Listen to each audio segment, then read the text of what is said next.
Olá, querido amigo, querida amiga, tudo bem? Que o nosso bom Deus aumente a nossa fé. Que o nosso bom Deus nos coloque de pé diante das grandes situações que estão para acontecer. Ei, com certeza Deus irá nos colocar de pé. E com certeza, sem dúvida nenhuma, Deus estará presente com cada um de nós. Deus ainda, amigos, está no controle de todas as coisas. Olha, nós vamos estudar o capítulo 24 do livro de Mateus, de apenas 2 versículos. Nós já estamos no tempo do fim. Nós já estamos em contagem regressiva para que Jesus volte sobre as nuvens dos céus. E para nós entendermos que, de fato, Jesus está voltando e falta apenas um pouquinho para que ele volte, eu convido você a ficar até o final, para nós entendermos melhor. Mateus capítulo 24 e o versículo 5 diz assim, porque virão muitos em meu nome, dizendo, eu sou o Cristo, e enganarão a muitos. Amigos, a Palestina, ela foi agitada por muitos falsos profetas, muitos enganadores, muitos falsos cristos. E entre esses, tinha um de origem egípcia, que professava ser o Messias, que iria libertar Jerusalém do poder romano. Olha que loucura! Amigos, tudo isso aconteceu a partir do ano 39 depois de Cristo.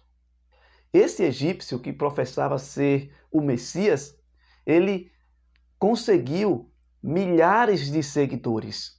Ele fazia suas reuniões na sua tenda, lá no deserto. E olha só o que aconteceu aqui, amigos.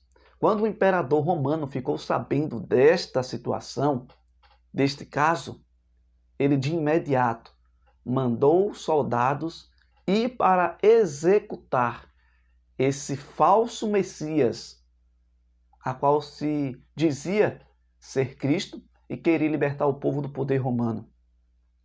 Muitos desses seguidores desse egípcio morreram.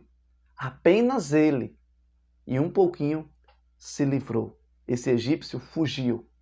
Você percebe que nos dias de Jesus já existia falsos profetas, falsos cristos, falsos messias.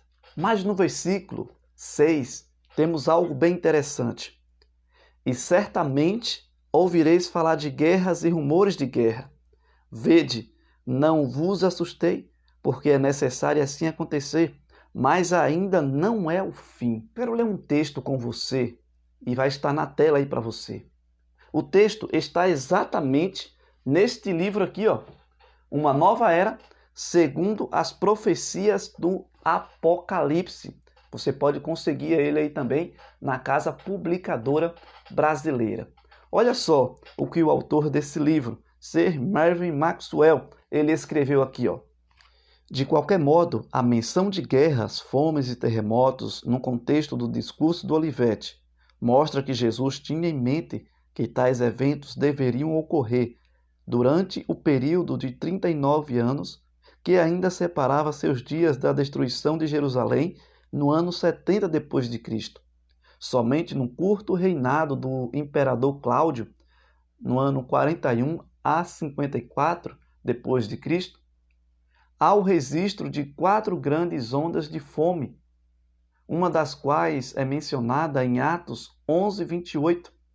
Graves terremotos, reconhecidamente, ocorreram nos domínios do Império em Creta, 46 ou 47, e em Roma, no ano 51.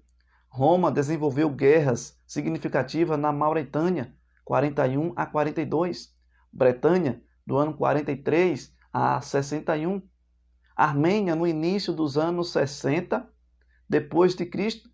Na Armênia, por exemplo, Roma sofreu uma notável derrota durante o ano 62 depois de Cristo, o que deve ter encorajado falsamente os revolucionários judeus na Palestina. Amigos, não quer dizer necessariamente que guerras, rumores de guerras, fomes e terremotos era necessariamente o fim, ou seja, o dia que Jesus iria voltar. Não, não era isso. O fim veio exatamente nos dias dos apóstolos. Sabe por quê? Quando Jesus disse para os seus apóstolos: olha, o fim vai vir, mas só que antes de acontecer o fim, Jerusalém será sitiada por exército. Olha, vocês precisam ficar atentos a esse acontecimento. Porque quando vocês virem Jerusalém sitiada de exército, fuja para os montes, porque vai vir repetindo a destruição. E no ano 70, aqueles que não deram crédito à mensagem a qual Jesus havia entregado para os seus apóstolos e também para os novos convertidos, esses que não deram ouvido, quando os soldados romanos voltaram pela segunda vez, matou milhares de pessoas que não aceitou o evangelho. E Jerusalém foi sitiada de exército e o templo foi destruído no ano 70. Em um período de 30 anos, a mensagem foi pregada para todo o mundo. O fim veio exatamente no ano 70.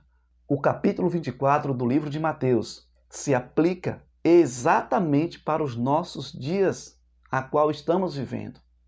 E eu vou provar para você à luz da Bíblia. Veja o que diz Daniel, capítulo 12 e o versículo 4.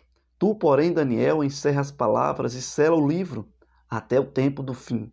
Muitos os esquadrinharão e o saber se multiplicará. Paulo, ele nos advertiu também em 2 Tessalonicenses, capítulo 2 e o versículo 3. Ninguém de nenhum modo vos engane, porque isto não acontecerá sem que primeiro venha a apostasia e seja revelado o homem da iniquidade e o filho da perdição. Paulo aqui, por exemplo, ele já pregava a vinda de Jesus não para os seus dias, e sim para anos muito distantes. E ele enfatizou algo interessante: Jesus não vem sem que primeiro o filho do pecado, o filho da perdição, apareça.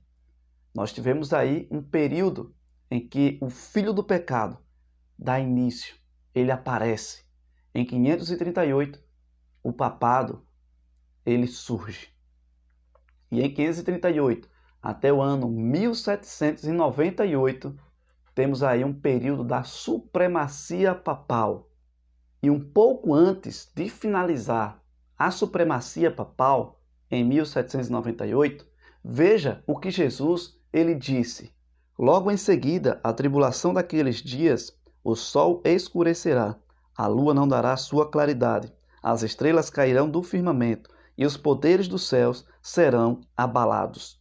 Antes de finalizar a supremacia papal, Jesus já havia profetizado do que iria acontecer.